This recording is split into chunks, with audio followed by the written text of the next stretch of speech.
유튜브, 틱톡, 아프리카 TV 등에서 활동하는 크리에이터 분들은 2025년에 사업자 내고 창업하면 5년간 세금을 최대 100% 감면받을 수 있다는 사실 알고 계셨나요? 영상 편집하고 라이브 방송하느라 세금 문제에 신경 못 쓰셨다면 이제는 수백, 수천만 원 아낄 수 있습니다. 안녕하세요. 컨설팅 전문 세무사 박정현입니다. 나라에서 밀어주는 청년 창업 혜택이 있죠. 바로 창업 중소기업 세액 감면입니다. 5년간 법인세와 소득세를 100%나 감면해주는 혜택인데 올해 생긴 한도가 있다고는 하지만 1년에 최대 5억 원이나 되는 한도를 두고 있어서 세금 전액을 다 감면받을 수 있는 혜택입니다. 영상을 보시는 유튜브나 틱톡, 아프리카 같은 콘텐츠 크리에이터, 스트리머라면 늦지 않게 이 혜택을 반드시 챙기셔야 되겠죠.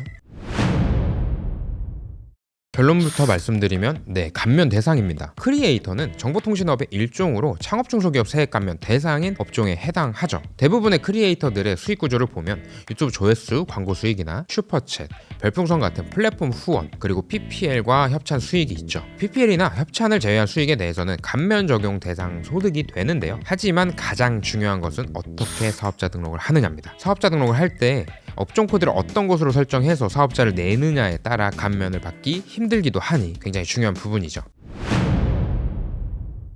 크리에이터는 일반적으로 두 가지 종류의 사업자 코드로 등록을 하곤 하는데요. 1인 미디어 컨텐츠 창작업과 미디어 컨텐츠 창작업 두 가지로 나눌 수 있어요. 1인 미디어 컨텐츠 창작업의 경우 면세 사업자로 부가세가 과세되지 않고요.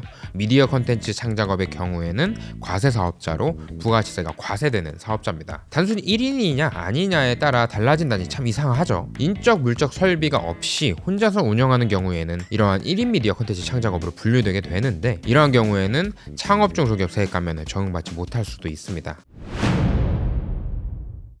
기존에도 많은 세무 전문가들 사이에서 논쟁이 있어온 주제인데요. 1인 미디어 컨텐츠 사업자는 인적 물적 설비가 없는 경우가 많습니다. 이러한 경우 인적 용역 사업자로 분류가 되고요. 인적 용역 사업자는 과세 관청에서 중소기업의 범위에서 제외하고 있죠. 창업한 중소기업에 대한 감면이다 보니까 이러한 부분에서 약간의 결격 사유가 있다고 판단하는 경우가 많습니다. 그럼에도 불구하고 감면을 받을 수 있는 방법이 있는데요. 실제 내 사업을 1인 미디어 컨텐츠 사업자로 등록을 했더라도 편집자를 따로 두거나 물적 설비인 사무실, 촬영 장비 등이 있다면 실질은 미디어 컨텐츠 사업자이다 보니 감면을 적용할 수도 있습니다. 다만 과세관청과의 다툼이 있는 부분이다 보니 실제 감면 대상이 되는지를 증명해야 하는 건 납세자의 몫이고 기존에 과다하게 납부한 세금도 돌려받는 경정 청구도 진행이 가능합니다. 그렇다면 업종을 제외한 부분에 대해서는 어떠한 요건을 갖추어야 할까요?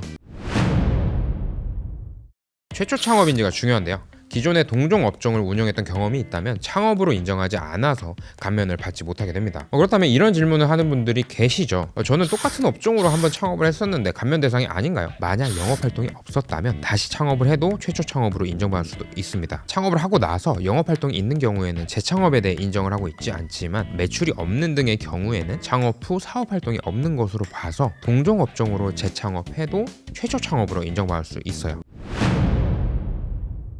가장 중요한 건 감면율이겠죠. 대부분의 크리에이터는 청년으로 만 34세 이하인 경우가 많은데 남자의 경우 군대를 다녀왔다면 군 복무 기간을 합해서 청년인지 여부를 판단하게 됩니다. 2년 군 복무를 했다면 만 36세까지는 청년으로 판단이 되는 거죠. 따라서 청년의 경우 수도권 과밀학제권역 안에서 창업한 경우 5년간 50%의 감면을 적용받고요.